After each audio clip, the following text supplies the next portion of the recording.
Hey everyone, welcome to The Open Question. Many people see Buddhism as a religion, but it is also viewed as a philosophy or a way of life.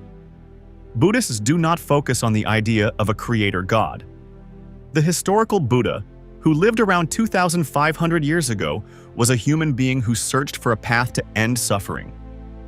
In his teachings, he did not leave room for a higher power controlling the universe. Instead, he explained suffering through the human condition and suggested a practical method to overcome it. There are around 500 million Buddhists worldwide, which is roughly 7% of the global population. Some follow traditional practices, while others blend Buddhist ideas with other beliefs.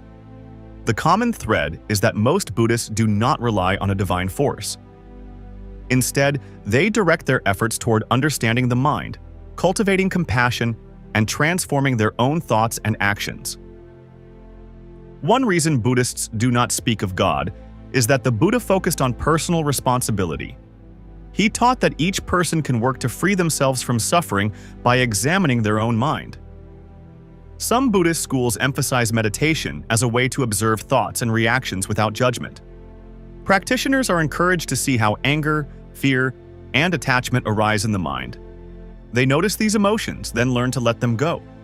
This process requires consistent practice rather than prayers to a higher power. Some Buddhists say that asking if God exists is the wrong question.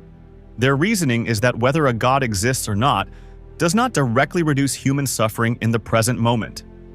Instead of waiting for a miracle, people can address their problems through right understanding and mindful action. They improve their relationships by being kind and honest. They handle stress through meditation and reflection. They build better habits for mental well-being, such as being generous, patient, and mindful of harmful behaviors.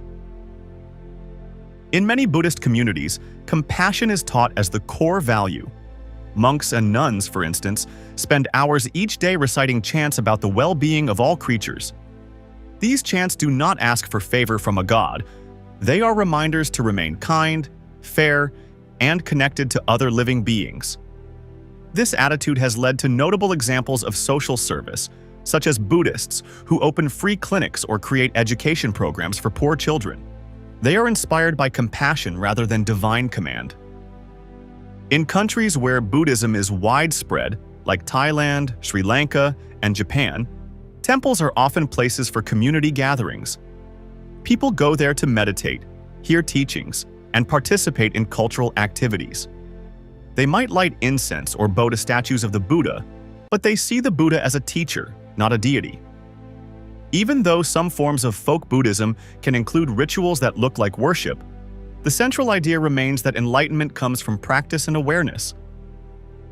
Historical sources show that the Buddha avoided talking about metaphysical subjects, such as the existence of a creator. When pressed about whether the universe had a starting point or if there was a divine plan, he often stayed quiet. Some texts explain that he compared these questions to a man shot by a poisoned arrow who refuses medical treatment until he learns every detail about who shot the arrow and why. The Buddha's point was that the immediate task is to pull out the arrow and heal. Dwelling on cosmic theories can distract from urgent concerns like ending suffering here and now. Studies on meditation and mindfulness practices have gained attention in modern psychology and neuroscience. Researchers have recorded changes in brain activity among people who practice Buddhist meditation regularly. They note increases in the parts of the brain linked to emotional regulation and empathy. These findings do not prove anything about God's existence, but they support the idea that people can train their minds for better mental health without relying on supernatural help. Some people argue that Buddhism can harmonize well with a scientific outlook. The teachings encourage observation and testing ideas for oneself. Instead of insisting on dogma, many Buddhist teachers tell students to see if a teaching makes sense through personal experience. If something does not hold up to scrutiny, it should be left behind. This approach feels comfortable for those who prefer evidence-based thinking. In everyday life, Buddhists handle issues like fear and anxiety by investigating their roots in the mind. They might notice that fear arises from uncertainty or a sense of loss of control.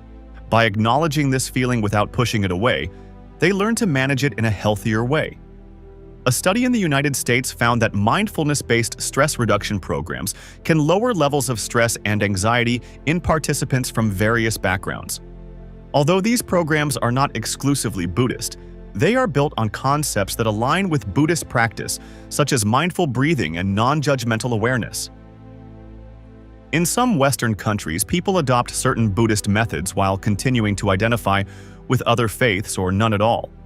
They might attend weekend retreats that teach meditation techniques focused on kindness and focus. These individuals might not be interested in temples or formal ceremonies, but they find value in practical applications of Buddhist principles.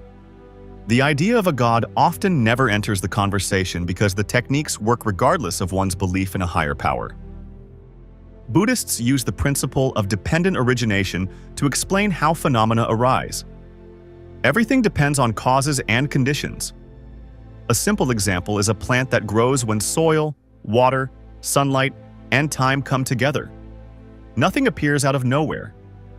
In the same way, Buddhists see human experiences like joy or pain as results of conditions. When these conditions change, so do the experiences. There is no need for a god in this view because the process depends on natural connections among events. For some people, this non-theistic view is comforting because it places responsibility for change in their own hands. Instead of feeling helpless, they focus on mental habits and ethical living. When they improve the way they think and behave, they notice changes in their emotional state and relationships. Even when faced with hardship, they practice patience and compassion, trusting in the power of conscious effort rather than divine intervention. Buddhists also aim for wisdom by letting go of fixed ideas, including the idea of a permanent self. The teachings stress that everything is always changing. Clinging to unchanging identities causes conflict and suffering. Without belief in a god or an eternal soul, Buddhists try to understand how the mind holds on to notions like I and mine. By investigating these attachments, they can free themselves from mental traps that lead to stress and anxiety. These ideas have inspired people across cultures. Some see Buddhism as a peaceful path that emphasizes moral principles, self-examination, and compassion for all living beings. Even in large Buddhist communities, there is no central authority that makes grand declarations about God. Instead, there are different schools and teachers, and each focuses on practical ways to reduce suffering and increase peace of mind. Over centuries, Buddhism has adapted to various cultures, and its flexibility has allowed it to spread around the globe. In places like modern-day California, one can find Buddhist centers near yoga studios and health food stores. People attend meditation sessions to manage stress and seek greater clarity. They do not feel pressured to accept belief in a supreme being. They are free to integrate these methods into their daily routines at a pace that feels right. Among Buddhists, the question about God rarely arises, and when it does, many respond that the teachings stand on their own. They do not need a deity to explain the origin of suffering or the steps to overcome it. Whether one is a monk in a remote monastery or a busy office worker who meditates for 10 minutes each morning, the core message remains the same. Suffering and its end lie in one's own actions and understanding. This outlook has remained relevant for centuries because it offers a direct approach to life's problems. Instead of searching for something outside themselves, Buddhists turn inward. They examine thought patterns, they practice compassion for others, and they live as ethically as they can. Through these efforts, they find meaning and a sense of purpose without relying on a God concept. That is why Buddhism continues to attract interest from people who want a structured way to find peace in an uncertain world. Thanks for watching, and I will see you next time.